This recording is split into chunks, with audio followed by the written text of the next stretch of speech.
Les quiero presentarles a Fray Alan Antonio de Jesús Estrada Morán. Él hizo favor de acompañarnos en la reunión de madres delegadas y ahorita lo invitamos nuevamente y él con mucha generosidad, disposición, aceptó acompañarnos en este momento. Es originario de Plan, Jalisco. Realizó su profesión solemne el 2 de agosto de 2011 en Zapopan, Jalisco.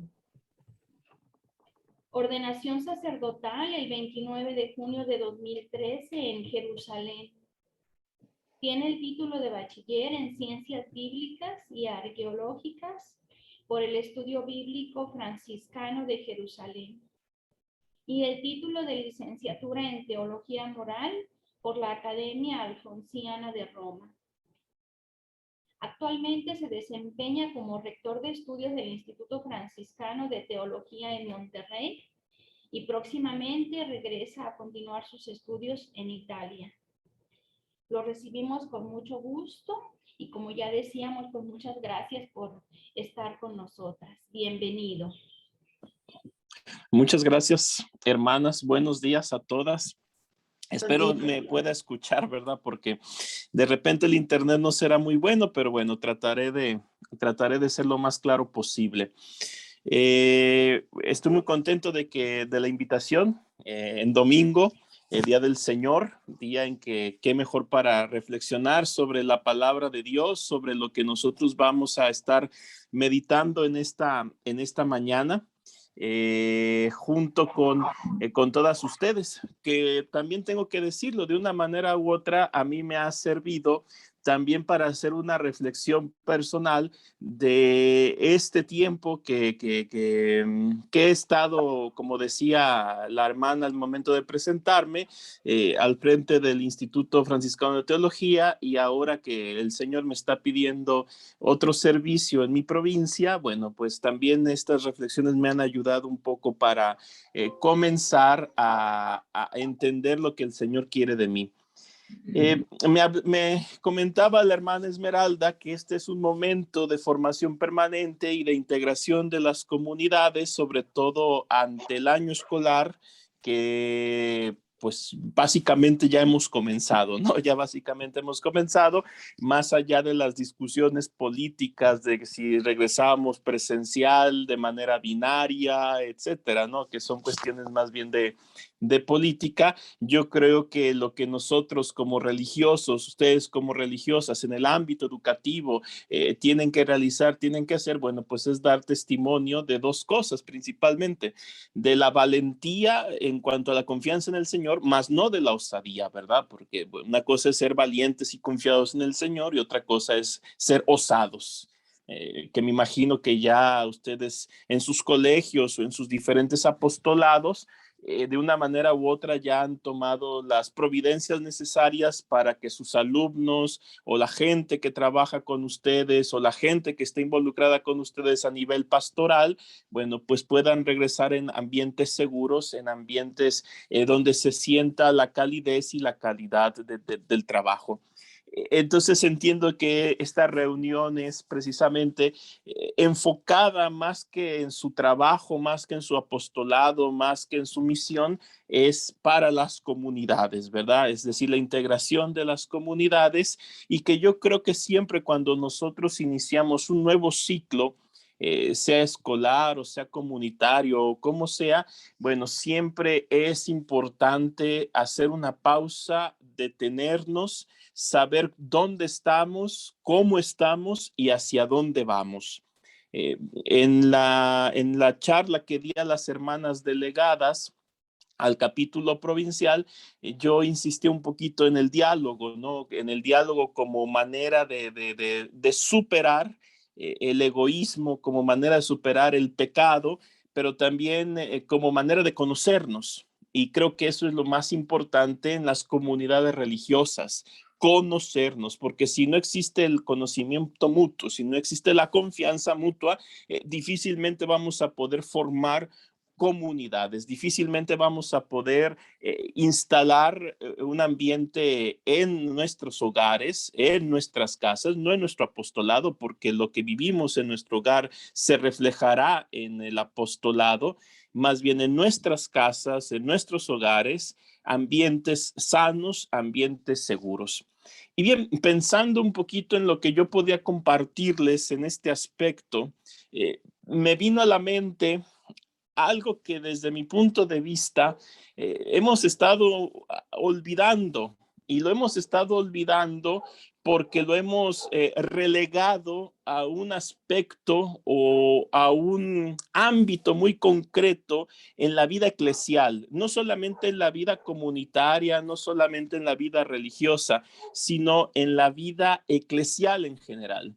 Y me refiero al ámbito del discernimiento. Y yo creo que esta pequeña charla va a tomar este tinte de hablar sobre el discernimiento, no sobre el discernimiento vocacional, porque el discernimiento vocacional es a donde se ha relegado esta parte de la espiritualidad cristiana, de la espiritualidad de la vida consagrada, porque el discernimiento nace en la vida monástica, como lo vamos a ver un poquito de historia, pero creo que hoy más que nunca discernir cómo estamos, cómo está mi comunidad, cómo está la realidad donde yo estoy instaurada, donde yo estoy viviendo y hacia dónde queremos ir. Esto lo único que nos facilitará el saber hacia dónde caminamos y dónde estamos situados, nos lo dará única y exclusivamente el discernimiento, que como les digo,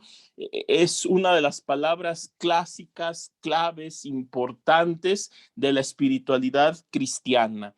Entonces, no vamos a hablar del discernimiento vocacional, porque el discernimiento vocacional, sea como sea, ya lo hicimos y lo seguimos haciendo a lo largo de nuestra vida. Vamos a hablar del discernimiento como un arte, como una manera de ser cotidiana, porque el discernimiento se tiene que hacer todos los días y es más, creo que lo hacemos todos los días, ¿no?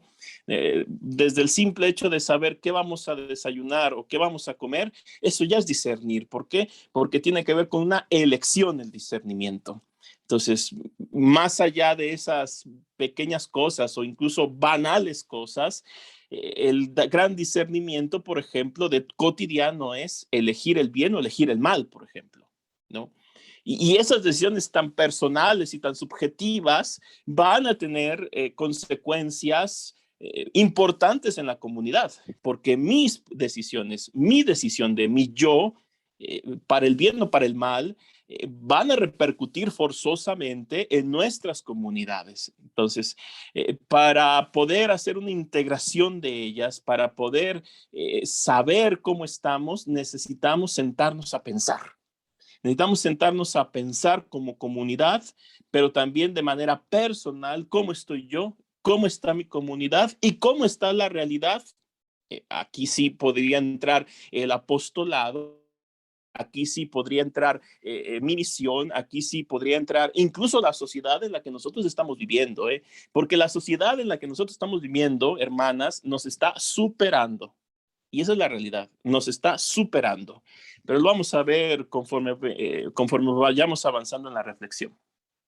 Bien, ustedes saben, hermanas, que hay una diferencia entre hacer arte y realizar una artesanía.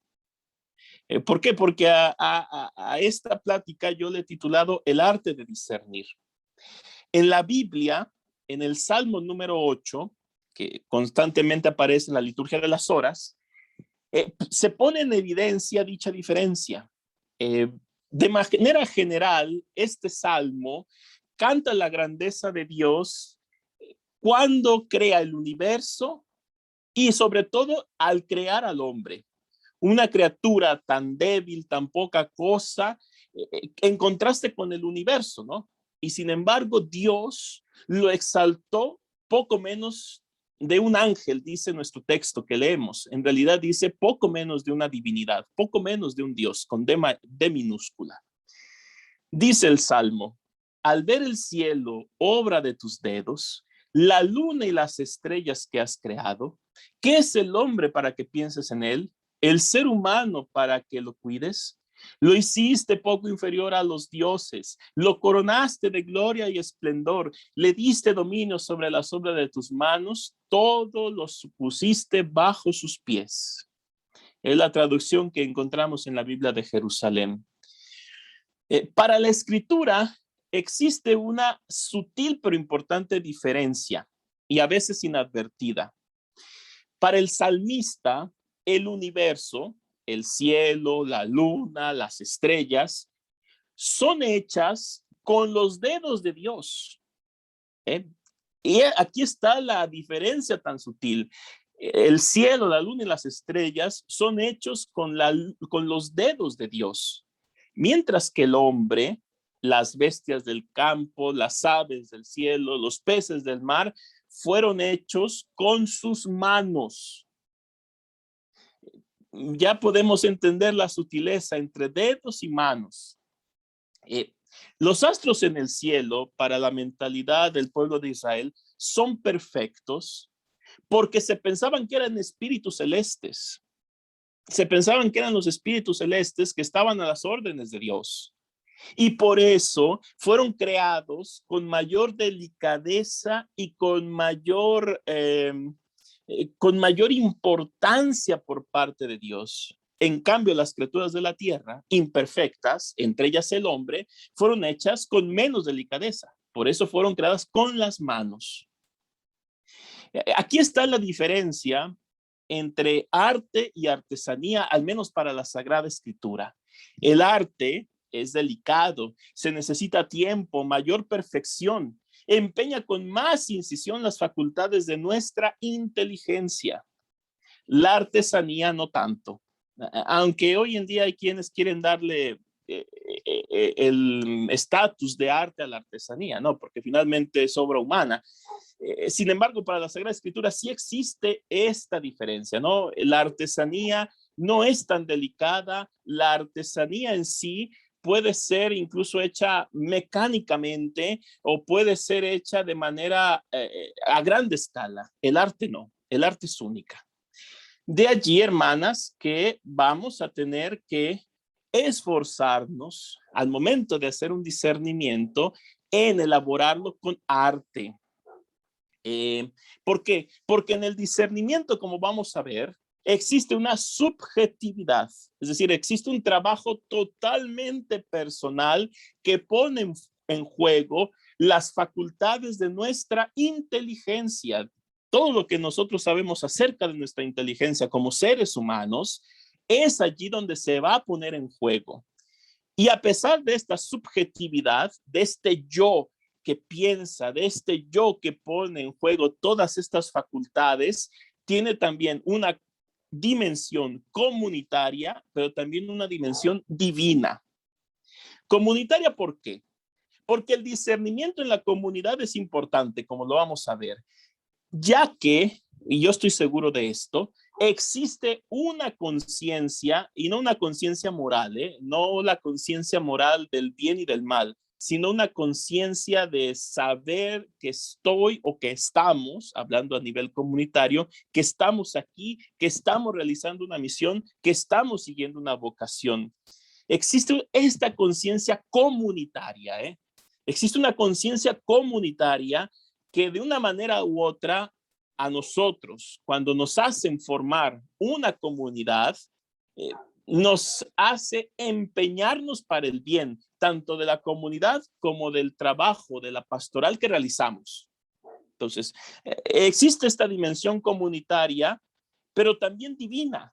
¿Por qué? Porque el discernimiento, al fin de cuentas, es discernir la voz de Dios. Es saber escuchar la voz de Dios en las decisiones, porque finalmente como seres humanos, como cristianos y sobre todo como religiosos, estamos llamados a escuchar y a poner en práctica la voz de Dios, la cual solo podremos escuchar por medio del discernimiento. Bien, decía al inicio que discernir no pertenece a nuestro lenguaje cotidiano. Tal vez para nosotros un poquito más. ¿Por qué? Porque lo usamos especialmente si trabajamos en la pastoral juvenil, si trabajamos en la pastoral vocacional, si trabajamos en la formación de las profesas simples, junioras, novicias, postulantes, etcétera, ¿no? Si lo usamos en el ámbito de la formación inicial, es lo que quiero decir, ¿no? En el ámbito de la formación inicial, o si alguna hermana ya profesa solemne cae en crisis, bueno, la madre provincial o su superiora le dirá, vete a hacer discernimiento, ¿no? Es cuando usamos por lo general esta palabra, pero si ustedes le preguntan a un laico o a quienes trabajan con ustedes en sus colegios si saben discernir, seguramente no entenderán esta palabra. Seguramente no, o al menos no la usan cotidianamente. Es más, en la iglesia, como he estado diciendo, esta palabra ha sido relegada única y exclusivamente al discernimiento vocacional. Ha sido relegada, como si solo en ese momento de nuestra vida, cuando queríamos saber a qué dedicarnos o cuando nos encerraron por una semana o dos en algún convento o casa de ejercicios para que discerniéramos lo que Dios quería de nosotros, nos fue únicamente útil. No, me atrevo a decir que al parecer discernimos solo en las primeras etapas de formación, en la formación inicial, como ya les había comentado. Después, discernir se nos hace a veces incluso, y lo digo más bien por mi experiencia como fraile, discernir se nos hace inútil. Yo que tengo que discernir, ya sé lo que quiero hacer, ya sé lo que quiere Dios de mí, ya sé que quiero ser, que soy fraile, ya sé que soy sacerdote. ¿Qué tengo que discernir? Discernir mi vocación a mi edad, discernir después de tantos años, es absurdo, vamos. Lo vemos absurdo. Y sin embargo, el discernimiento hoy para la iglesia es tan importante que yo creo que el magisterio del Papa Francisco es uno de los magisterios que más ha insistido acerca del discernimiento eclesial. Tan es así, hermanas, que en el 2018 el Papa convocó a un sínodo dedicado exclusivamente al discernimiento. El problema fue que los que prepararon el sínodo y los padres sinodales le dieron un tinte totalmente distinto al que el Papa Francisco quería darle. Mientras que el Papa Francisco había hablado del discernimiento eclesial, los padres sinodales y quienes prepararon el sínodo, tanto en el Instrumentum Laboris como en el documento final, le pusieron los jóvenes y el discernimiento. El sínodo se basó en los jóvenes y el discernimiento. No lo critico o no digo que no sea importante hablar de la juventud y su proceso de discernimiento. El problema, hermanas, es que hablar de juventud a veces no implica a toda la vida eclesial, porque entonces estamos reduciendo a un grupo específico dentro de la iglesia este tema tan importante como es el discernimiento. En ese sentido, podríamos decir que de alguna u otra manera la intención del Papa Francisco fue traicionada, porque él, si ustedes ven, cuando el Papa habla de la convocación de este sínodo en un documento, el Papa habla del discernimiento eclesial, no del discernimiento vocacional ni del discernimiento juvenil. El problema fue que se le dio este tinte, ¿no? El Papa entonces quería poner en el centro de la reflexión eclesial el discernimiento. Y decía que cito al Papa Francisco porque seguramente ha sido el Papa que más ha insistido sobre esto. Y seguramente lo es porque, como bien saben, él, como buen jesuita, tiene el discernimiento muy anclado, ¿no? Porque San Ignacio de Loyola, en sus famosos ejercicios espirituales, el paso más importante que dar es el discernimiento de espíritus, como lo menciona San Ignacio en sus ejercicios espirituales. El discernimiento, hermanas, es la operación que todo cristiano y que cada hombre, no solamente el discernimiento es para el cristianismo, ni mucho menos para únicamente religiosos y religiosas, sino para que todo hombre está llamado a realizar todos los días.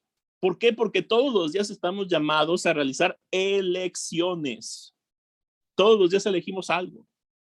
Desde el simple hecho de, como les decía al inicio, de qué voy a desayunar, qué voy a comer, qué voy a cenar, hasta las grandes elecciones que implican nuestra vida y nuestra conciencia, no solamente nuestra conciencia personal, sino nuestra conciencia moral, de elegir el bien o elegir el mal. Para realizar una obediencia a lo que el Señor dice y de aquello que eventualmente viene del mundo. Finalmente es lo que vamos a discernir, lo que viene de Dios y lo que viene del mundo. Esto es lo más importante del discernimiento, porque si no lo tenemos en cuenta, entonces en nuestras comunidades, entonces en nuestras pastorales, entonces en nuestro trabajo, se van a infiltrar cosas que no vienen de Dios. En la vida monástica, el discernimiento ha estado siempre presente. Los monjes han dedicado un gran tiempo a la búsqueda en actualizar y vivir el don del Espíritu Santo, este don del Espíritu Santo, porque el discernimiento es un don del Espíritu Santo. Y esta operación de discernir, los padres del desierto, estos hombres que se fueron al desierto en los primeros siglos del cristianismo, la juzgaban como el carisma más necesario, y esto es bonito, el carisma más necesario para caminar en el seguimiento de Cristo hacia el reino de los cielos. El carisma más necesario. Lo primero que podemos decir del discernimiento es que es un don del Espíritu Santo. Eso es lo principal. Es un don del Espíritu Santo que se nos da, que se nos regala. No debemos olvidar con esto que el don por excelencia es el mismo Espíritu Santo. ¿Por qué? Porque el donante es al mismo tiempo el don principal. Recordemos que el Espíritu Santo, en este sentido, es un don septiforme. Es decir, es un don único que se da de 7 maneras. Y ustedes tendrán en la mente los 7 dones del Espíritu Santo, ¿no? Como incluso lo cantamos en el Veni Creator Spiritus. Él es la fuente de todo don, pero se da de 7 maneras. El discernimiento, el consejo también, ¿no? Bueno. La palabra discernir viene del latín. Nuestra palabra española, discernir, viene del latín. Seguramente ustedes cuando estaban en la promoción vocacional o en la pastoral vocacional, como a mí me dijeron que discernir era colar, ¿no? Que era como poner en un colador para dejar pasar lo fino de la arena y dejar los grumos o dejar las piedritas, ¿no? Y yo creo que nos quedamos todos con esa idea sobre el discernimiento, que discernir era cernir, ¿no? Incluso de allí viene la misma palabra, discernir, cernir. Lo curioso es que no significa esto. Discernir no significa esto. Discernir viene del latín y está compuesto de 2 palabras, de dis, que es una preposición, dis, y cernere. Cernere. Cernere significa mirar, pero no cualquier mirar. Significa mirar bien, de mirar de manera precisa. El dis, que es la preposición dis, puede significar 2 cosas principalmente. Puede significar entre, la preposición entre, y por tanto la traducción de discernir sería saber mirar entre 2 cosas. Saber mirar bien entre 2 cosas. De una manera más correcta, saber individuar la cosa verdadera, la cosa más auténtica, la cosa más bella. Ese sería un primer significado de discernir. Saber mirar bien entre 2 cosas.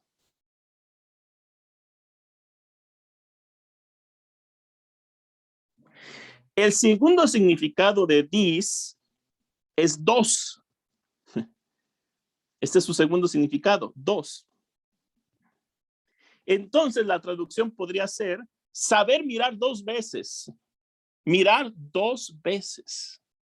Y en este sentido, discernir, tendríamos que entenderlo como saber leer la realidad con profundidad. Saber leer la realidad que se nos presenta con profundidad.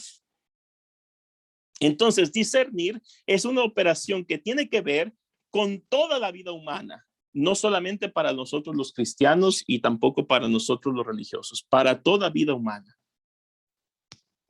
En este sentido, hermanas, las elecciones que hacemos tienen que ver con el discernimiento. A veces estas elecciones que hacemos cotidianamente las hacemos sin pensarlas, las hacemos superficialmente, sin llegar a leerlas con profundidad, sin llegar a leerlas con profundidad. Por eso, el discernimiento se presenta importantísimo, principalmente por dos motivos. Principalmente por dos motivos. El primero, y es el más banal de todos, el primero es porque es algo que nos hace diferentes a los animales. El animal responde por el instinto. El animal responde al instinto. Nosotros, en cambio, estamos llamados constantemente a una responsabilidad y a una elección. ¿Por qué? Porque hay una responsabilidad al momento de elegir y hay una responsabilidad después de haber elegido. Lo vamos a ver más adelante, un poquito más adelante, sobre todo cuando hablemos algo del rol de los superiores y la obediencia, porque es importante, ¿eh? Al momento de discernir también la obediencia es importante. Además, y es el segundo motivo, además, porque discernir permite vivir. Nos permite vivir, qué curioso. Discernir nos permite vivir. Si uno quiere vivir, debe aprender a discernir. Aprendemos de los errores, ¿eh? Los errores son importantes. Yo creo que los errores son los maestros de la vida, los verdaderos maestros de la vida. El discernir nos hace responsables y conscientes de aquello que hacemos. Es decir, una vida, perdón, una vida no superficial, ¿eh? Si queremos tener una vida no superficial, debemos de aprender a discernir. Dice este filósofo, sociólogo polaco, Zygmunt Bauman, que habla de estas sociedades líquidas, ¿no? Hace poco leía que ya no se habla de sociedades líquidas. Es un paréntesis, ya se habla de sociedades gaseosas. Zygmunt Bauman dice que vivimos en una sociedad líquida. Él escribe más o menos hace unos 8, 10 años y más tiempo atrás. Habla que vivimos en una sociedad que todo escurre, ¿no? Como el agua. Y que todo toma, el agua, ustedes saben que toma la forma del recipiente donde se pone. Entonces, que esta es la sociedad en la que vivimos, ¿no? Que todo le escurre y que se adapta a cualquier cosa. Sin embargo, hay filósofos, sociólogos que dicen que esto ya está superado. Ahora vivimos en sociedades gaseosas.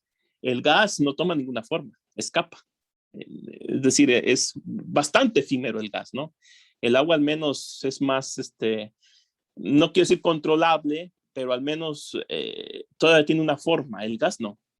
Bien, dice Zygmunt Bauman, hay dos cosas a las que debemos estar atentos. La primera es a nuestra incapacidad para elegir. Hay una incapacidad para elegir. Y seguramente ustedes que trabajan en colegios con jóvenes se dan cuenta de esta incapacidad de elección de ellos. Al joven hoy le está costando mucho trabajo decidir qué estudiar. Por eso el éxito, no sé si ustedes se han dado cuenta, por eso el éxito de estos trabajos que desde mi pobre punto de vista no son trabajos. O sea, no son trabajos clásicos. Sí hay trabajo porque hay una remuneración y hay un esfuerzo por parte del joven, ¿no? Pero los jóvenes acaban la preparatoria o acaban la universidad y se contratan, por ejemplo, en Uber, en Didi, en Rappi, en estas aplicaciones de tráeme el mandado, este tipo de cosas, ¿no? ¿No se les hace curioso incluso que a nivel laboral un joven, su aspiración sea trabajar en esto? Sí, ciertamente aquí entra mucho las cuestiones de las oportunidades de la plaza, la oportunidad del estudio, del trabajo, pero el joven incluso se está conformando con ser, no sé, tiktokero, youtubero, este tipo de cosas que al fin y al cabo sí conllevan una elección, pero que están haciéndonos pensar en otra manera de elegir, en otra manera de vivir, en una manera menos comprometida. Eso es lo que quería decir. Bien, vivimos en una sociedad que fatiga para elegir, ya que elegir es un sacrificio. ¿Por qué elegir es un sacrificio, hermanas? Porque cuando eliges algo, forzosamente rechazas otra cosa. Cuando nosotros elegimos ser religiosos, rechazamos casarnos. Y a lo mejor para muchos fue incluso hasta dramático y doloroso, pero estábamos siguiendo una elección. ¿Por qué lo digo dramático y doloroso? Yo conozco frailes en mi provincia que ya estaban a punto de casarse. Ya tenían la casa, ya tenían los muebles, ya tenían todo. Tenían la novia, obviamente, que era lo más importante. Ya tenían todo, ya bastaba un año para casarse y de repente les llama el Señor y tienen que dejar la novia y todo. A todos nos costó de una manera u otra. ¿Por qué? Porque cuando elegimos, forzosamente sacrificamos algo. Está claro que estamos en una cultura que no pone la presión de la elección y que no ayuda a aprender a discernir. ¿Por qué nuestra cultura no pone la presión de la elección? Porque no nos presionan para nada. No nos presionan para nada. Yo me quedé sorprendido el día que supe, no sé en los colegios particulares cómo sea, pero al menos en las escuelas públicas no puedes reprobar a un niño. Yo no sabía eso. Y no lo puedes reprobar porque no lo puedes reprobar. Entonces, ¿dónde está la presión ahí para el esfuerzo? O para la elección. ¿Existe, no existe? Estamos haciendo gente o estamos formando gente que no va a sentir la presión de la elección y mucho menos del discernimiento. Bien, entendamos el discernimiento teniendo en cuenta la Sagrada Escritura. En las Escrituras, el ser humano, hombre y mujer, la Escritura no hace esta diferencia, es el ser humano, es invitado a elegir constantemente entre el bien y el mal, a consentir la voluntad de Dios o a no hacerle caso a la voluntad de Dios, a optar por la muerte o por la vida. No podemos olvidar que el ser humano lleva en sí la imagen y semejanza de Dios. Y ya que somos imagen y semejanza, el ser humano siente dentro de sí, en su corazón, es una imagen, el corazón. Sabemos que el corazón es un órgano, no, pero es una imagen. Siente en su corazón una voz que se convierte en un deseo, en una inspiración, en una pulsión e incluso en un instinto para nuestro comportamiento. Cada uno de nosotros lo puede verificar, porque incluso, aunque no se tenga una vida interior, una vida espiritual desarrollada, si simplemente una persona se detiene a pensar para buscar dentro de ella, puede escuchar en su profundidad una voz que le dice, haz el bien. Una voz que le dice, realiza el bien. El bien personal, obviamente, pero también el bien de los demás. Para nosotros como cristianos, esta voz es engendrada por el Espíritu Santo y que está presente en todo hijo de Adán, es decir, en todo ser humano. Una voz que hay que entenderlo, no es sonora, no es que la estamos escuchando como ustedes me están escuchando ahora a mí, no. porque siempre permanece invisible, porque es la voz del que habita en una nube oscura, es decir, es la voz del Señor al cual ninguno de nosotros ha visto. Creo yo que ninguno de nosotros ha visto al Señor, pero que sí alcanzamos a percibir como este deseo, como esta pulsión, como este instinto, la voz de Dios que nos dice, haz el bien. Y ahí podemos entender cuántos seres humanos que no son cristianos, pero que están arrojados a hacer el bien, comprometidos con los demás, y que a veces son mejores cristianos que los cristianos mismos. Cada hombre y cada mujer escucha en su profundidad desde pequeños esa voz, y poco a poco aprende de esa voz que nos llama al bien, como ya he dicho. Podríamos decir con una palabra, escucha en profundidad un deseo de amor, de ser amado y de amar. Esa es la voz que escuchamos. La voz del deseo de ser amados y de amar. San Agustín explica muy bien esto de una manera muy bonita. San Agustín dice que nosotros estamos o tendemos hacia el bien supremo, el bien con mayúscula.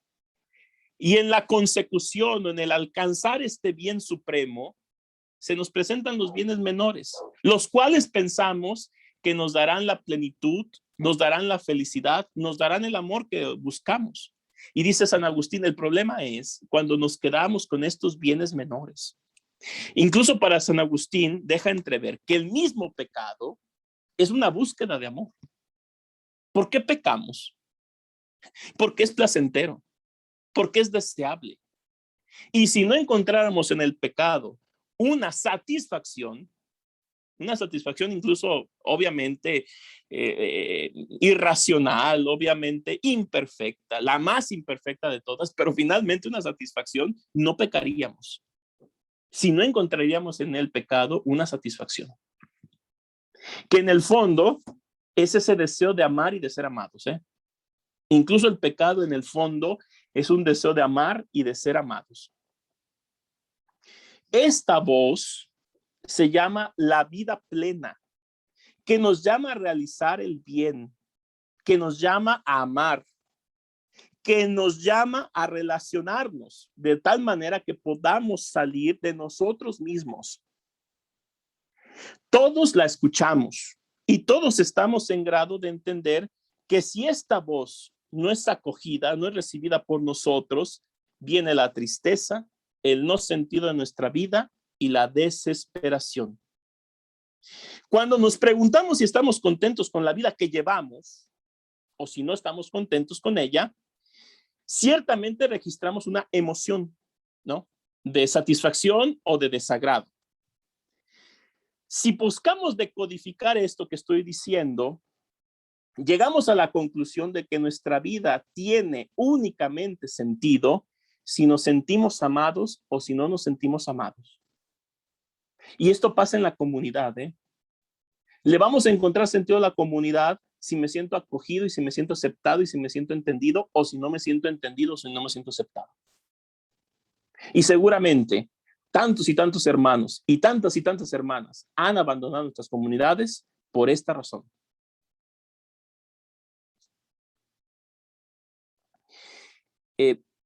Junto a la voz que nos impulsa a hacer el bien, está otra voz que también viene de nuestra profundidad y que también se presenta como poderosa, que aparece como el deseo y la expresión de vivir y de sobrevivir. De vivir y de sobrevivir. Es, digamos, una voz que nos impulsa a la sobrevivencia. Es la voz del egoísmo, del amor por nosotros mismos, que se convierte en la voz del mal, la voz del pecado, la voz que no acepta o que rechaza la relación y la comunión. Esta voz del amor propio es una bestia. Dice el libro del Génesis en el capítulo 7, en el capítulo 4, versículo 7, capítulo 4, versículo 7 del Génesis, dice, Dios está hablando con Caín. Dios está hablando con Caín y le dice a Caín, si obras bien, podrás mantener erguida tu cabeza. Si obras mal, El pecado está agazapado a la puerta y te acecha, pero tú debes dominarlo.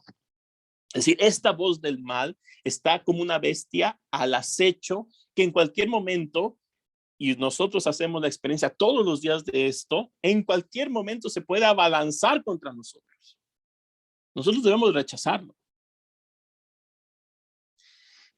Está lista para obedecer únicamente al ímpetu de la violencia que la habita, sin distinguir entre el bien y el mal, porque nos hace irracionales. Es una bestia, el mal es una bestialidad. Es como una bestia al acecho que constantemente está presente. Y les pongo un ejemplo bastante banal.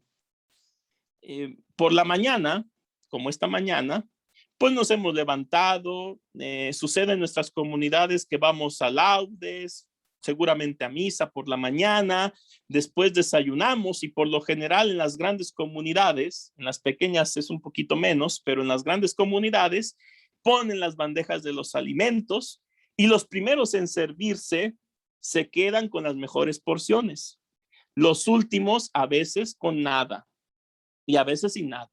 Ha pasado, me ha pasado muchas veces. Esta, hermanas, es la banal respuesta al yo debo vivir. El otro, la otra, no me importan. Y una vez nos regañaron por eso. Porque mientras los primeros nos servimos irracionalmente, los últimos no comieron ya. Ven incluso cómo el mal en su simpleza está dentro de nosotros. Esto es una cosa tan simple porque pueden decir, bueno, pues que hagan más comida y ya. Pues sí, pero incluso allí se ve que el mal es este impulso de sobrevivir egoístamente. Porque atención, el mal puede tomar formas más monstruosas. La violencia, por ejemplo, la calumnia que asesina cuanto un arma, y esto lo dice Jesús. Dice Jesús en Mateo, ¿quién calumnia a su hermano es un homicida? ¿Quién calumnia a su hermano es un homicida? Y somos presa tan fácil de este mal de calumniar en las comunidades. Es tan fácil, calumniamos de una manera tan fácil, a veces hasta mecánica. Cuando dejamos en evidencia a la hermana o al hermano, es tan cotidiano y ligero que sucede constantemente. Y pasamos por alto esto. El derecho canónico tiene penas contra quien calumnia. No sé sus constituciones generales o sus constituciones particulares, pero al menos en nuestras constituciones como frailes, hay penas canónicas, sanciones canónicas para el fraile que calumnia a otro fraile. O sea, es grave, vamos, a lo que quiero decir, y lo hacemos tan mecánicamente. Bien. Todo esto se presenta en el Antiguo Testamento con imágenes. En este mundo se llegó a decir, en este mundo bíblico se llegó a decir que hay dos espíritus en el hombre. Uno bueno que viene de Dios y uno malo que viene del malvado, del demonio. A estos dos espíritus los podemos sentir dentro de nosotros. De aquí viene la idea muy caricaturesca, ¿no? De que tenemos un angelito y un diablito. Los podemos sentir dentro de nosotros.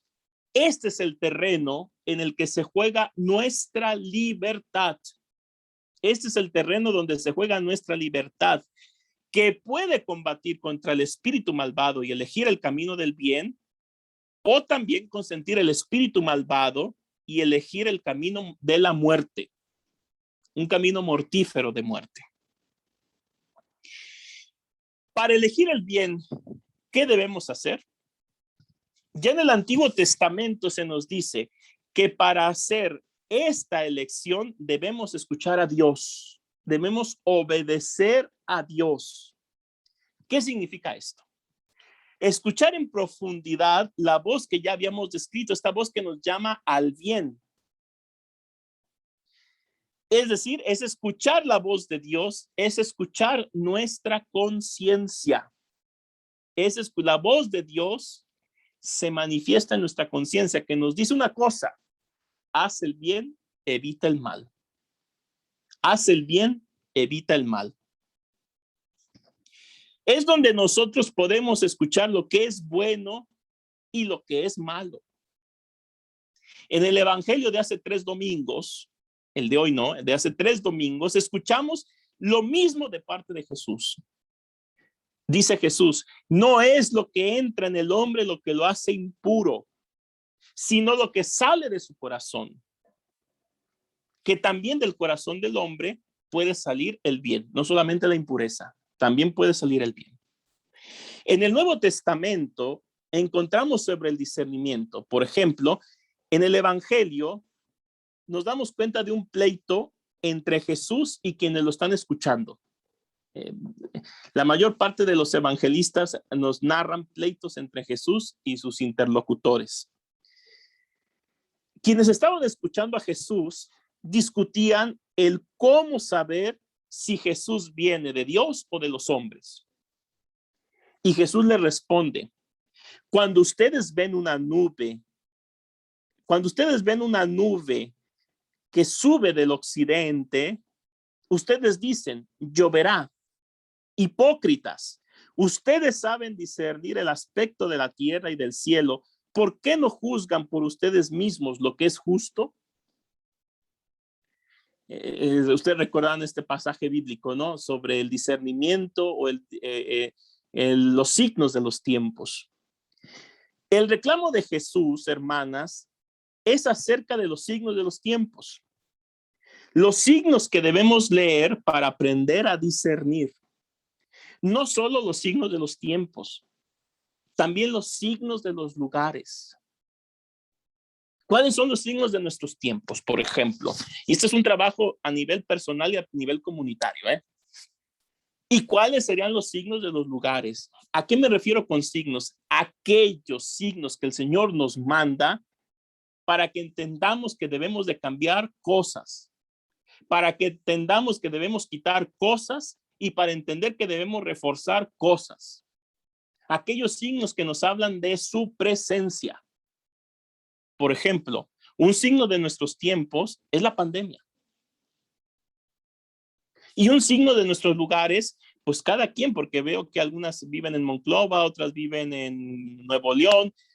Cada quien debe de ver qué signos está viendo en su lugar, en donde están viviendo, en la sociedad en las que están insertadas. No estamos fuera de ella, de nuestra sociedad. Estamos dentro de nuestra comunidad. ¿Cuáles son los signos de la presencia de Dios? O los signos del agotamiento de la presencia de Dios también. Porque puede darse.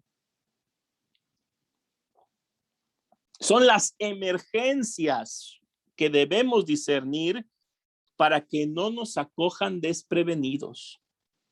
Son los signos que Dios nos manda como emergencias, porque el día que lleguen vamos a estar desprevenidos.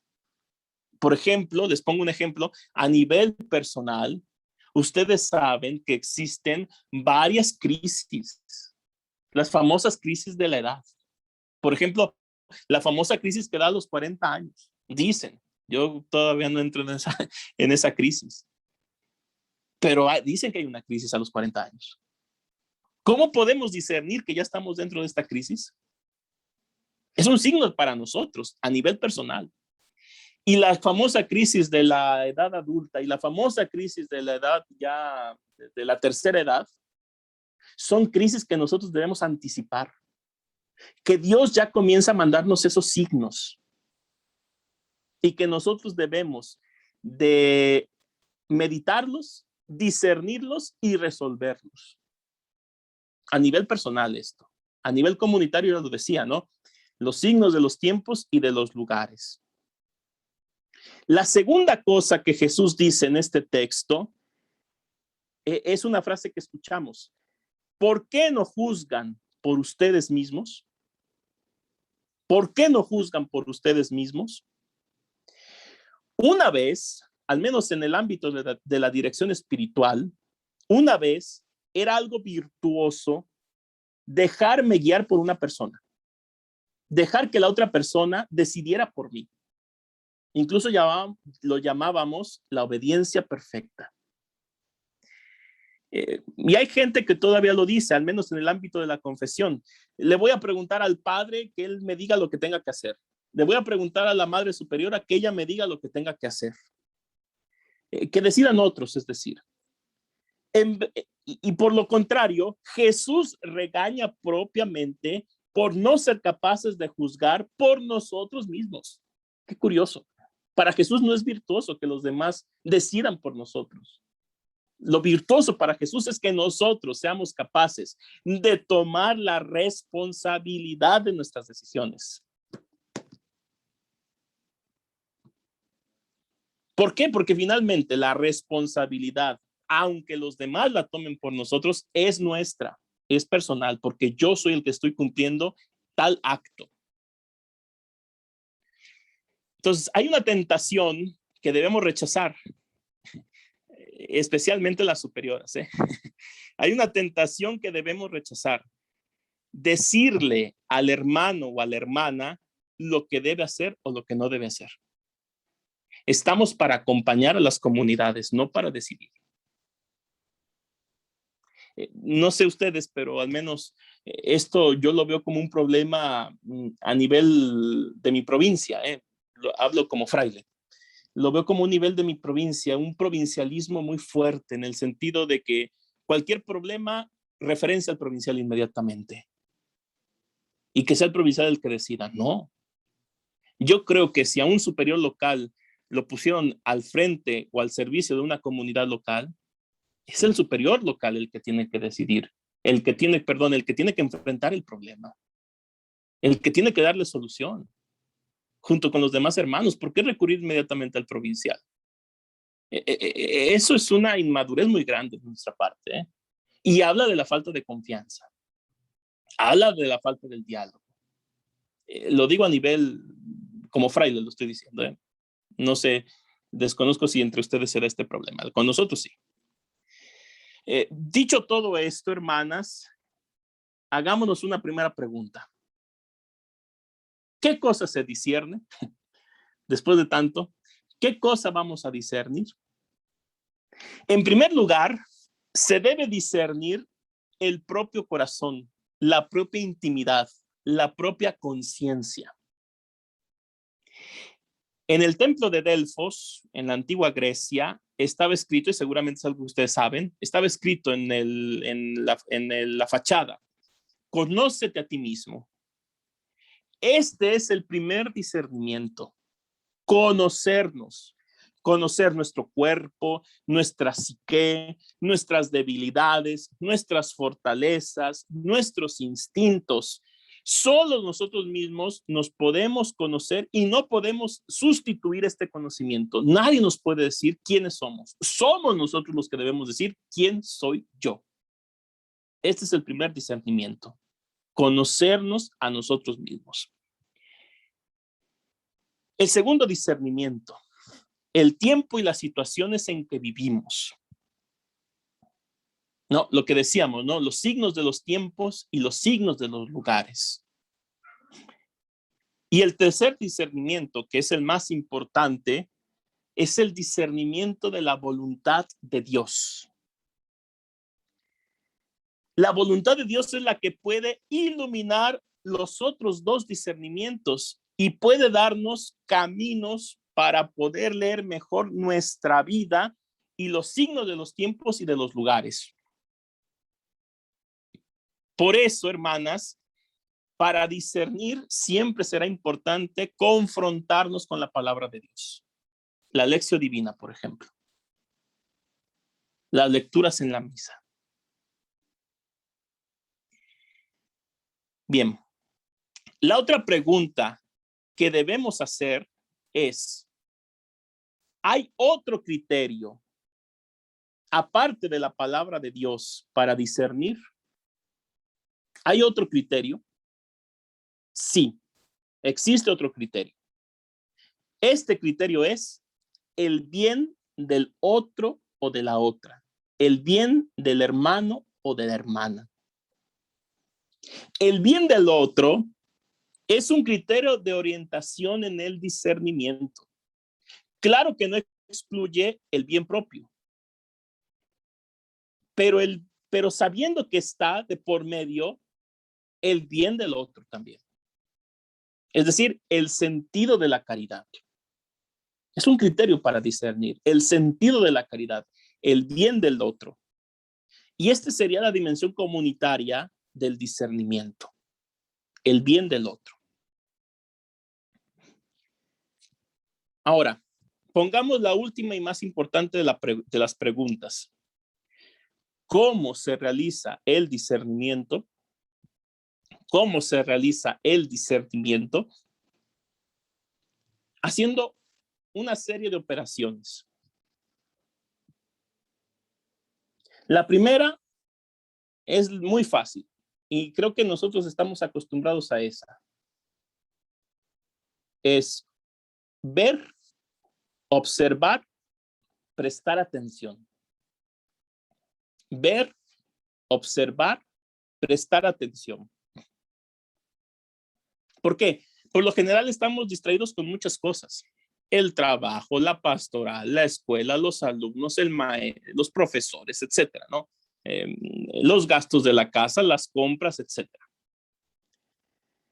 Para discernir, debemos aprender a observar en todo momento de nuestra jornada. Por ejemplo, los conflictos comunitarios. Si hay un conflicto, lo primero que debemos hacer es mirarlo, no ocultarlo, mirarlo, observarlo. Después de mirar, después de observar, debemos dar sentido a lo que hemos observado. Debemos darle una palabra, debemos ponerle un nombre. ¿Saben por qué? Porque solamente cuando le ponemos nombre a las cosas, podemos ser dueños de las cosas. En el libro del Génesis, si Dios le lleva a Adán los animales para que les ponga nombre, es porque Adán es dueño de los animales. Igual a los problemas, ¿eh? Si nosotros los miramos, los observamos y les damos nombre, vamos a darles una mejor salida, una salida más fácil. Si somos capaces de ponerle nombre, de darle una palabra. Porque si no, estos problemas se pueden convertir en presencias monstruosas, ya que en cierta medida nos hacen ser patrones de las situaciones. Cuando le ponemos el nombre, nos hacen ser patrones de la situación y le podemos resolver más fácilmente.